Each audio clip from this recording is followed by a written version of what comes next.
are the exact things you need to look out for in friendships. I like to call them red flags. Now, some of these red flags, you can actually spot them before you even get into a friendship with anyone. And for the ones you already have, this list will help you evaluate the kind of relationship you currently have with them. Either ways, these are behaviors that you absolutely should not ignore or tolerate in any friendship. I've always been a big fan of friendships. I value them deeply. But of course, I have had my own fair share of not so great experiences when it comes to friendships. What's that saying? Once bitten, twice shy. I mean, it's twice bitten, once shy. Twice bitten. No.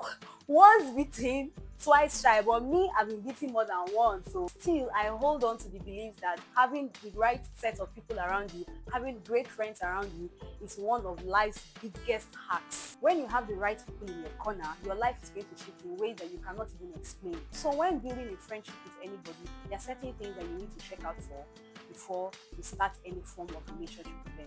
Red flag number 1 on my list is people that have low self-esteem and inferiority complex. These people, they don't like themselves, they talk down on themselves, and they have very low confidence. And if these people, they don't like themselves, how are they going to genuinely like you? They won't see the good in you because they don't see the good in themselves. The truth is, how you feel about yourself matters a lot when it comes to how you treat other people. If you love yourself, it is easy to show love and light to others. But if you don't, it becomes hard for you to give what you do not have. I've been friends with someone like this before. She struggled with low confidence. I tried my best to pull her out of it. I was constantly speaking to her, uplifting her to pull her out of that negative self-talk, encouraging her and always reminding her that she's very beautiful inside and out. Thankfully, she eventually found her confidence and started speaking kind about herself. But not everybody changes. Some people, no matter how hard you try, they just stay stuck in that particular place. And if you keep being around this kind of people, it will eventually start to affect you. You'll start doubting yourself, you'll start picking flaws that you never even noticed about you before, and you'll start feeling drained. That insecurity that they have will eventually rub off on you.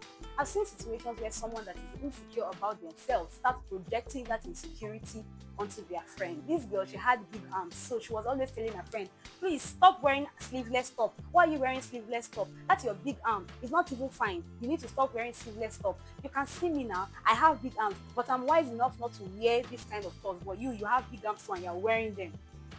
Meanwhile, this her friend was never even insecure about her big arms until that particular comment. To me, she looked pretty amazing in that particular top that she was wearing, but because her friend is ashamed of her insecurity, her friend has not accepted her own flaws, she wants other people around her to also feel ashamed of their own insecurity. This is enough reason for you not to hang out with people that have insecurity issues and low self-esteem. Sometimes you can help people, especially if they are really close to you, but if you have tried different ways to help them and it is not working out, it's time to just let go. Not because you don't care, but because you need to protect your own mental space. When you're always trying to save somebody, you might end up sinking into that same hole with them. And for someone that you're just meeting, once you spot that small sign of low self-esteem or that heavy cloud of insecurity around them from the start, just stay away from those people immediately. If not, they're going to drag you into the same hellhole that you're in. Red flag number 2, people that gain pleasure. You can see the joy inside of them when they are speaking about other people, especially negatively. My sister, carry your shoe, carry your bag, and run. You see how they're always talking about other people around you. Best believe they are also talking about you. You might be sitting there enjoying all this, laughing.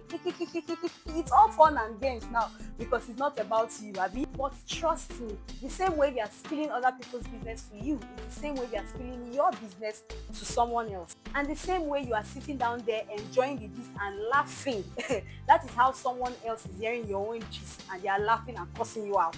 I used to have a friend like this. This girl would speak negatively about not just other people, but people that she called her friends. And I find that very, very disgusting. You're not just talking about other people. These are people that you consider your friend and you are bad-mouthing them. You're speaking negatively about them behind their backs. Disgusting character. Now, please don't get me wrong. Me, I love tea. I love good gist. I love premium gist, just like anyone else out there. But the minute it crosses over to start speaking negatively about people, especially people that you call your friends, that is where I cross the line. I crossed the line and I shut the door. Because to me, I feel like if you're sharing this information about your friends, these intimate information that they shared to you in secret, they trusted you with that information, you're sharing it with me. You're not only telling me this gist, but you are tearing them down when you are giving me the gist. That tells me one thing, that you are also going to bash me to somebody else. The minute I noticed that character about her, I immediately stopped telling her personal stuff. I was only telling her surface level stuff, and after a while, I eventually cut her off. Because honestly, how can you call someone your friend, but you're always speaking negatively about them to other people? It doesn't make sense to me. It doesn't. And let me be clear, if you even bring my friends this to me, and you want to start bashing them, I'm shutting you down immediately. You cannot speak bad about my friends in my presence. Not you, not even a partner, be it boyfriend, be it husband. You cannot do that. You can do it behind my back, where I will not hear, where I will not see. But my front, you can't do it. Now imagine me now being the one doing that to my friends. I stay away from people like that, because that kind of friendship is not healthy at all. If the only thing we are bonding over is gossip, then what are we really doing in that friendship? Because I remember that time where I would go to her place, I would go and visit her, and from beginning to end, it's only people's gist, it's only people's life that we're always discussing about. And I know that that is not what I want for myself. That is not what I want my life to be about, always discussing other people. No, I wasn't okay with it at all. Constantly discussing other people, that's not life. So she had to go. See, don't just walk. Run, pick your slippers and miss from that kind of friendship. You are not safe with them one bit. Red flag number 3, if you are constantly feeling anxious or overwhelmed when you're with these people, I believe that is a sign that they are not good for you. You need to pay close attention to how you feel when you're around certain people, and even more importantly, how you feel when you leave them. Do you feel uplifted? Do you feel drained? Do you feel inspired? Or do you just feel numb? There are times where I will spend time with some people, and when I'm done with the hangout and I get home, I will just be feeling numb, like emptiness, no joy, no energy, just plain numb. Your emotions are a big key, because how you feel about somebody tells a lot about the kind of relationship that you have with them. How do you feel when you're with them? How do you feel when you leave them and you go home? Do you feel light and happy, or you feel drained? Do you feel refreshed? Do you feel at peace when you're in their presence? If you're constantly feeling anxious, overwhelmed, or you feel like you're walking on eggshells when you're around this person, that's a big sign.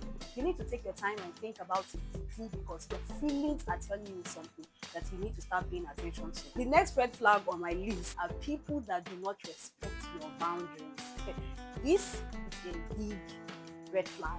In fact, red billboard. You tell these people, this is how I like my things done, but they will ignore it. All because they feel like because they're your friends, they automatically get a free pass. No, my dear, I have boundaries, and my boundaries are very, very important. I'm going to respect your boundaries the same way I expect you to respect my boundaries. That is how healthy relationships work. I met a girl one time, and at the beginning stage when we were trying to get to know each other, I told this girl that I don't like when people take my things without telling me. Now, I don't have a problem with you taking my things. If you want me to give you something, any of my belongings, I am going to give it to you. I will never say no. If you tell me, okay, Reda, please, I would like to use your shoe today, I will give it to you. I will never say no to my friend. You get, but where it becomes a problem is where you take these things without telling me. I'm not saying take permission. You get like permission. I'm just saying, tell me so I will know, because I might come back and I want to make use of that thing, and I will not see it. I will go through the hassle of looking for that particular thing. Meanwhile, you're the one that took it. I said, please, anybody, whoever you are, if you want to use any of my property, please tell me. Because if I want to take anything from any of my friends, I will always tell you. Even if you're not around, I will send you a message. I will tell you, please, I took so and so.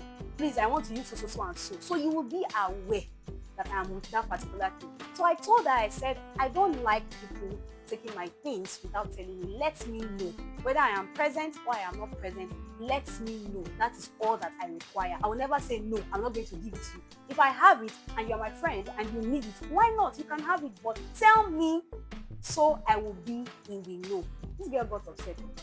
She said, no, she does not tell people before she collects their things, so that she does not see it to be any problem. Baby girl, I am telling you that I find this as a problem. These are my belongings, not yours. And I am telling you that before you use them, tell me. You're telling me no. As how? God, I beg. Somehow we settle that particular problem, but I knew from there that friendship that I was about to start was not going to fly, because I'm already seeing problems in front, because you cannot respect my boundaries. And that's a major thing for me in friendship. Another boundary that I take seriously is people coming to my house unannounced. You come to my house without giving me heads up, without telling me that you're coming to my house. My time is my time, and I choose how to spend that time. If I have to share my time with you, the least you can do is give me a heads up and tell me, babe, I am coming over. You see all those ones of, I was walking along the streets and then I just said, let me branch. It's not with me, because I might be busy doing something. I might not be in the mood to entertain visitors at that time or to entertain any guest at that time. I might even be sleeping. Friendships should come with mutual respect. I should respect your boundaries and you should respect my boundaries. So if after I tell you this is how I do things, you should respect it. I don't want you coming to my house unannounced. You should respect it. So you know that, okay, if I go to Rhoda's house unannounced, she's not going to be happy about it. So I will call her and tell her I am coming. See? No problem at all. If I say I have these boundaries and you cannot respect it, then what are we doing? You as my friend, you also tell me, see, I am this kind of person and I don't like this, I don't like that. Best believe I will respect it. Red flag number, I don't know. The next red flag on my list is people that are not reliable. I get it. We are adults and we're all busy with our lives. But I believe that friendships, just like any other meaningful relationship that you have in your life, be it platonic or romantic, sometimes it comes with inconveniences. The same way we go about saying no one is ever busy for someone that they genuinely care or love. When it comes to romantic relationships, you understand? This same thing applies in friendship. So if you're always showing up for people, but whenever you need them, they are suddenly unavailable, all the things that you do for them, they cannot do for you too. That's a major red flag. Friendship should be a two-way street and not a one-sided thing at all. Real friendships is not about just posting each other online and saying, you write my bestie, my Shayla, and all of those things that people write when they're celebrating their friends online. Real friendship is about showing up, especially when no one else is even seeing you. The next red flag on my list are those people that make fun of you a little too much. You see all those friends that are always joking at your expense, making sly comments, throwing shade, and then they will just cover it all and package it as, I'm just playing, I was just joking, it's just a joke. Yeah, no, don't do that. They will say nasty things and then they will say it's a joke or it's constructive criticism. And most times these people, they do it in public where people are gathered. If their comments about you are always negative, then I strongly believe that there's a tiny bit of jealousy inside those comments. That is maxed envy. Yes, we all tease each other as friends. Me, I like to tease my friends. You understand? We laugh it off, we laugh together. But when these things have become so frequent, or these comments are now making you feel insecure, or making you feel small, or feel less of yourself, then that's a problem. These comments are now making you feel insecure about certain things about yourself or your body. It's no longer just fun. You need to start paying close attention to these things, and you need to be very careful, very, very careful about this kind of friends. Another red flag are people that don't take accountability for their actions. When you express that something that they did hurts you, they will just brush it aside. They are going to just dismiss it completely. Sometimes they even get very dismissive and they are now trying to invalidate your feelings and making you feel guilty. They are going to guilt trip you for something that they even did by themselves for you. There are some times where I will do certain things to my friend, and to me, I did not see it as a big deal. I did not see it as any problem. But the minute my friend comes to me and tells me, see, so and so thing that you did, it hurts me and I did not like it. I'm not supposed to start saying things like, but why should you be upset now? But that thing, like I said, is nothing now. It's not a big, no. You're not going to tell me how to feel. You're not going to tell me how to react. If I come to you and I tell you that this thing that you did, I don't like it and it was hurtful to me, you should be able to take accountability. You should be able to apologize. A good friend is going to apologize. A good friend is not going to have a problem with saying, I am sorry that I did so and so, and you feel bad about it. Not trying to dismiss it as nothing, not trying to be defensive and then trying to make you look like you're a fool for being upset about it. They are not supposed to flip it around and make you feel like you are wrong or feel stupid for expressing your emotions, for expressing how you feel. No. So friends that can be dismissive and they are not taking accountability for whatever it is that they did to you, that is a big red flag. It's more than okay for you to protect your heart. protect your mind, protect your peace, and protect your space. You deserve friendships that are safe, you deserve friendships that are supportive, and you deserve friendships that are genuine. So that is all I have for you in today's video. I hope you learned one or two things, and if you did and you enjoyed watching the video, please give us a big thumbs up. Thank you so much for watching. And if you're not yet subscribed, please subscribe to the channel. Thank you so much for watching, and I will see you in the next video. Bye.